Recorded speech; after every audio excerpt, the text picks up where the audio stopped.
My name is Greta Mallory, and I am 34 years old. Canadian Thanksgiving at my parents' house in Stoney Creek has followed the same script for as long as I can remember.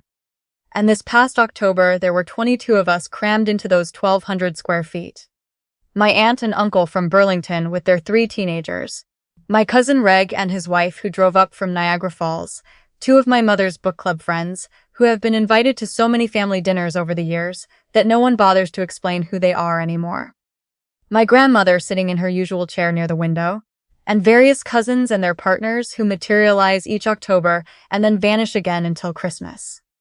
My mother had borrowed the folding tables from the church down the road, same as every year, and covered everything with her good lace tablecloth, and made her turkey with the stuffing that takes her 3 days to prepare, and arranged the room the way she always arranges things, with a specific vision of how it should look, and a specific idea of what story it should tell. I arrived early because I always do, and helped her set out the plates while she caught me up on Pippa's new imaging equipment. My sister Pippa is 39 and a dentist, and she has been a dentist for 11 years, and in that time my mother has probably spent more hours discussing Pippa's career than I have spent in all my meetings combined, which is saying something because I have a significant number of meetings. This year's installment was the new CBCT scanner, cone beam computed tomography, $340,000, which Pippa had installed in August, and which my mother had apparently researched enough to describe to me in some technical detail while I was folding napkins and arranging the cutlery.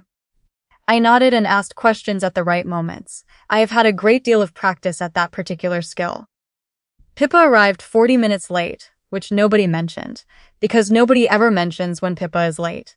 She came through the front door wearing a silk blouse the color of old honey and the small pearl earrings she saves for family occasions.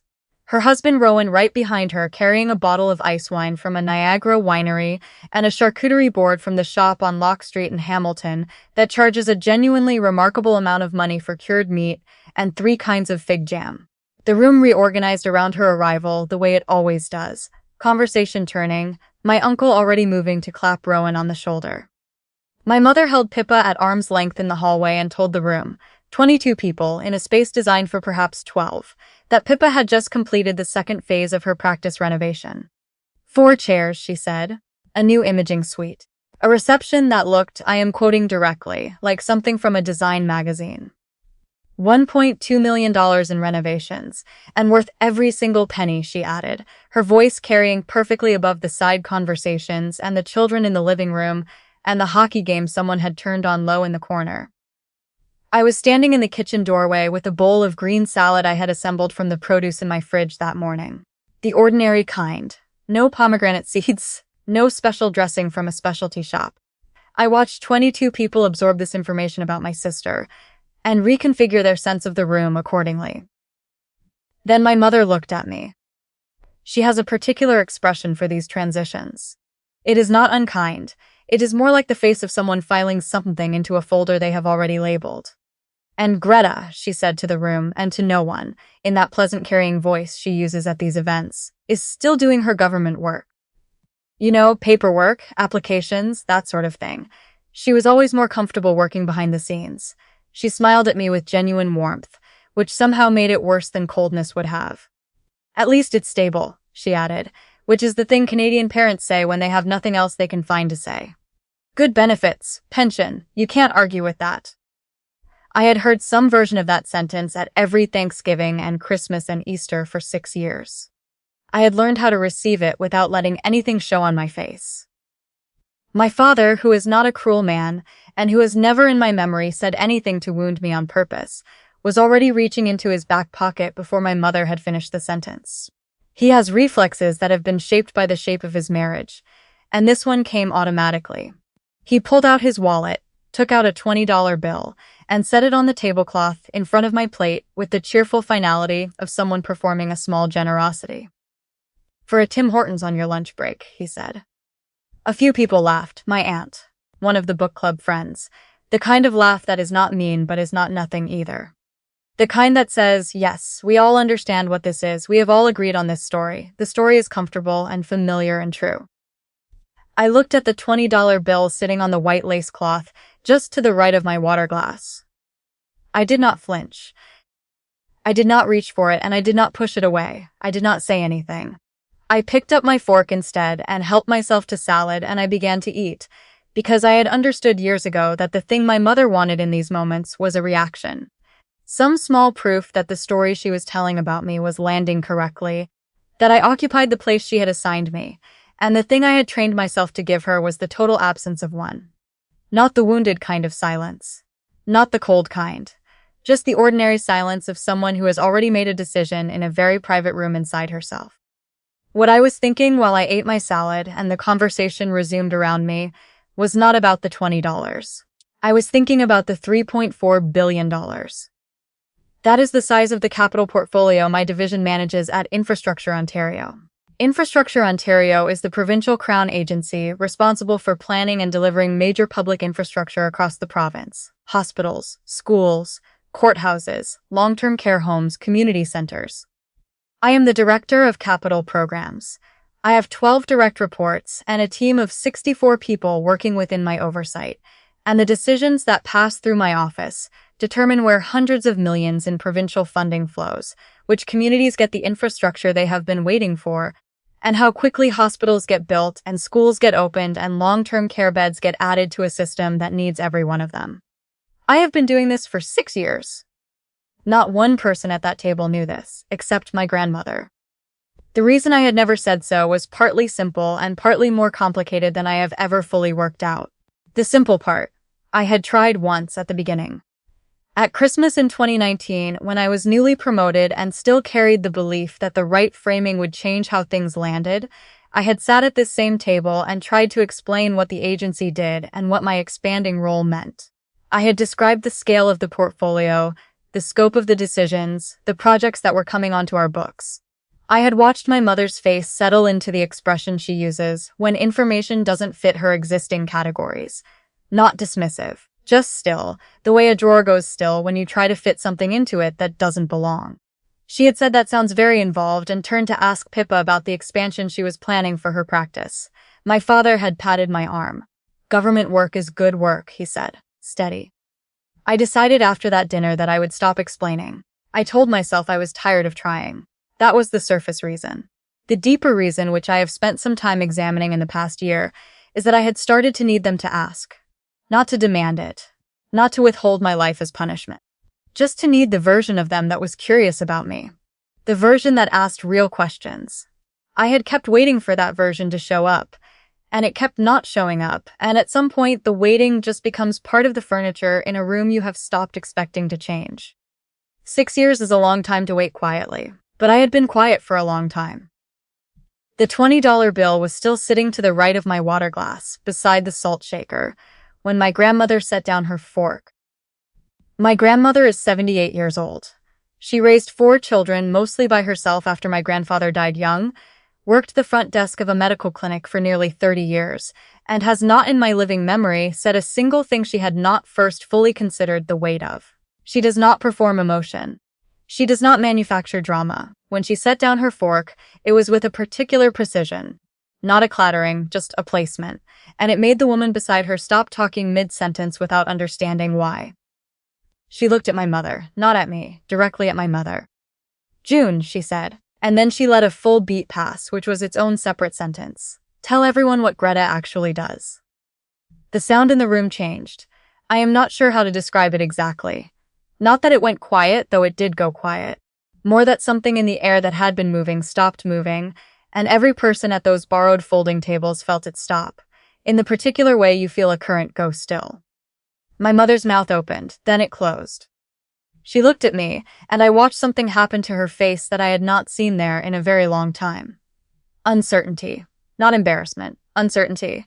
She was reaching for information she had filed as known and finding, to her visible surprise, that she did not actually have it. She had been telling a story about my job for 6 years, and she had never once asked me to verify whether the story was correct, and now she was standing at the edge of that and feeling the ground give. "She works for Infrastructure Ontario," my mother said carefully, "the way you step onto ice you are not certain about. She manages capital projects, government work." She paused. "She's in administration." My grandmother waited. "What kind of capital projects, June?" My Uncle Reg had put his dinner roll down on his side plate and had not picked it up again. My cousin's wife had gone very still. Rowan had been about to refill his wine glass and had stopped with the bottle in mid-air. The teenagers from Burlington had stopped whatever argument they had been quietly conducting under the table. My mother looked at me. It was a different look than I was accustomed to from her at these dinners. Not the brief inventory glance she usually gave me, checking that I was sitting correctly in the role she had assigned me. This was something else. This was the look of someone who has had their hand on a door for years, certain it opened onto a closet, and is now feeling it open onto something they did not account for. I set my napkin down on the table. I had made the choice every single time I sat at this table for 6 years to keep the file closed. I had told myself it was a choice, and I believe it was. But a choice only means something if you can also choose differently. And sitting there with my grandmother's question hanging over a table of 22 people, with a $20 bill on the lace tablecloth, and my father's hand resting still beside it, I chose differently. "I'm the Director of Capital Programs at Infrastructure Ontario," I said. I used the voice I use in project briefings and board presentations, not because I was performing for the room, but because it is the voice that carries without needing to rise, and I needed to be heard clearly. My division manages a capital project portfolio of $3.4 billion. We fund and deliver hospital expansions, schools, courthouses, long-term care homes, and community infrastructure across Ontario. I have 64 people on my team. I have been doing this job for 6 years. The room held still. I kept going. The Hamilton Health Sciences expansion, the new clinical tower currently under construction on the Mountain campus, is a $180 million capital project. It is in my portfolio. I have attended project meetings about it for 3 years. The oral surgery program where Pippa holds admitting privileges is being relocated into that tower when it opens in 2027. I signed off on the project delivery schedule 14 months ago. Pippa's fork went still against her plate. She was looking at me with an expression I had not seen from my sister in years. The community center on Rymel Road, the one that opened last April, the one where Dad goes for physiotherapy every Tuesday after his knee replacement, that was a $42 million capital project. My team delivered it. My senior project manager gave the remarks at the opening ceremony. I was in Edmonton that week for a conference, so I wasn't there, but I have the photographs from the event. My father's hand, which had been resting near the $20 bill, went completely still.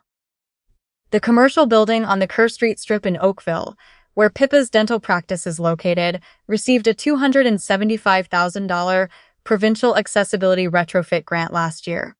The application came through my agency. My team processed it and approved the funding.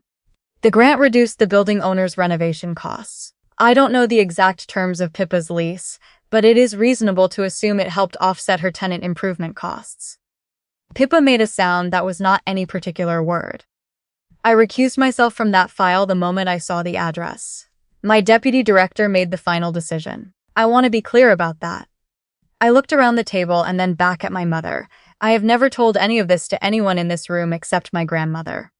I stopped trying to tell it in 2019, at Christmas, when I tried to explain what my job was becoming, and the conversation moved on before I finished a sentence. And I decided then that I would wait. Not as punishment. Not out of bitterness, but because I wanted to understand something. I wanted to know how long you would keep telling this story without once asking whether it was still true. Without once asking me a real question about my life. I looked at my mother. It has been 6 years. Not one dinner. Not one phone call. You decided who I was when I was 26 years old, and you put the file away and you never updated it. My mother's face had gone pale in the particular way that has nothing to do with the cold. She was looking at me the way you look at something you were certain you understood and are now uncertain about, in a way that cannot be undone. "Why didn't you correct me?" she said, and then because she heard how it sounded, I'm not asking to put it on you. Why didn't you say something?" "Because you never asked," I said. "Not once. You decided what I did and you stopped checking whether that was still true." And I kept thinking, this year, she'll ask a real question. This year she'll want to know. And then the turkey would come out, and you would tell everyone about Pippa's scanner, or Pippa's renovation, and you would look at me across the table, and I would understand that the file was exactly where you'd left it. My Uncle Reg exhaled slowly through his nose. My aunt had both hands wrapped around her wine glass and was looking at the tablecloth. One of the book club friends had found something on the wall behind me that required her complete attention. The teenagers from Burlington were for once entirely silent. My father picked up the $20 bill from the tablecloth. He looked at it. He looked at me. His face, he is not a man who lets much show, my father, which is something we have always had in common, had a quality to it I had not seen before, not broken, just uncovered, in the way of something that has been holding its shape under mild, steady pressure for a long time, and is now meeting a different kind of pressure, and finding it doesn't quite know what shape to be. I was just trying to, he started, then he stopped. Because there was no ending to that sentence that made what he had done into something other than what it was. A small assumption. The kind you make 100 times without examining it, until one day someone sits at your table and shows you the sum of every 100 times. I reached across and took the bill gently from his hand. I held it for a moment. Then I folded it once and set it back on the tablecloth in front of his plate. "Buy yourself a double-double, Dad," I said. "I don't need it." Someone at the far end of the table let out a long, slow breath. My cousin's wife picked up her fork. The room began carefully to find its way back to itself. Pippa spoke first. She looked at me from across the table, and she had shed something, the ease she'd arrived with, the particular confidence she carries at these family events, and underneath it she looked, briefly, like the version of herself I remembered when we were teenagers sharing a room in this same house, before we became the people our parents decided we were. "I had no idea," she said quietly. "I sit in those planning meetings for the expansion. The architects come, the clinical leads, the project managers, and your name has never come up. You've never been in any of those rooms." "I send my team," I said. "I usually don't attend the stakeholder meetings at that stage. It's not typically my level." "And the building. The grant. She was working through it. You knew." "I recused myself from the file," I said. "My deputy director made the call. I saw the address in the weekly report and removed myself from any involvement." She was quiet for a moment. "I feel like I don't know what your life actually looks like," she said finally. "I realize that now." "No," I said, "probably not. I don't fully know yours either. We know the versions we bring to these dinners." She looked at me with an expression I could not quite name. "That's true," she said. "That's actually very true." My grandmother had been quiet through all of it. She reached over and set her hand on mine the way she has done since I was small, her fingers thin and steady. "2 years ago," she said to the room, not raising her voice, "I was at the Rymel Community Center for the Tuesday Seniors program. November. There was a project completion board in the entrance, the kind they install when a public building opens, with the project team listed. Photographs." She looked at my mother. Greta's photograph was on it. Her name. Director of Capital Programs, Infrastructure Ontario. Project delivered on time and under budget. She paused. "She had her name on a public building, June. In this neighborhood, and you did not know." Another pause. "I decided to wait for her to tell you herself." My mother sat with that for a long moment. When she spoke, her voice had been stripped of the pleasant management she usually applied to these dinners, the tone that kept everything moving in the direction she had arranged. "I'm sorry, Greta," she said. "I stopped asking. I didn't realize that I had stopped. I thought I knew what you did, and I'm sorry." It was not a large apology, and it did not undo 6 years of being introduced as the daughter who was comfortable in the background, the one who never quite landed.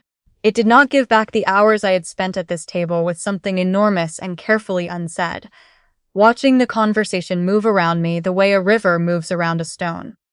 But it was honest, and honesty costs my mother something. I have always known that about her, so I took it for what it was, not an ending. A beginning. "I know," I said. "Thank you."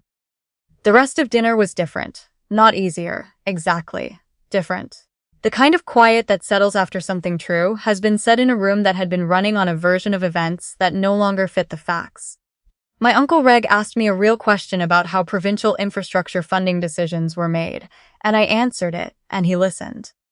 One of the book club friends said her daughter had applied for a position at the agency and asked whether I had any advice, and I gave her my card. My father refilled my water glass without saying anything, which was its own kind of something. Pippa found me in the hallway when I was getting my coat. "Coffee," she said. "Not tonight, but this week. I want to hear about the work, all of it. I mean that." "Yeah," I said. "I'd like that too." I drove home on the 403 with the October dark outside the windows, the orange glow of the overpass lights, the radio on low. I thought about the $20 bill sitting in front of my father's plate. I thought about the community center on Rymel Road and my photograph in the entrance that my parents had walked past without knowing, every Tuesday for months. I thought about the $180 million and the 64 people and the 3 years of project meetings about a hospital tower where Pippa's patients would one day sit waiting, and how none of it had ever once been said out loud over turkey and borrowed folding tables and a lace tablecloth that has been in this family since before I was born. I don't know what Thanksgiving looks like next year.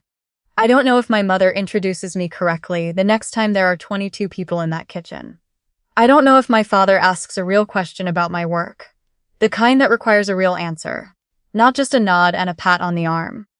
I don't know if Pippa and I actually get that coffee and manage to find each other across the distance. We have both been too busy or too accustomed to notice. What I know is that I drove home in the October dark feeling the actual size of my life for the first time in years. Not the size I had been presenting to that lace tablecloth room, the real size. It turns out it is quite large. It had been that large the whole time. I had just been folding it small enough to fit in a room that had never once asked me to unfold it.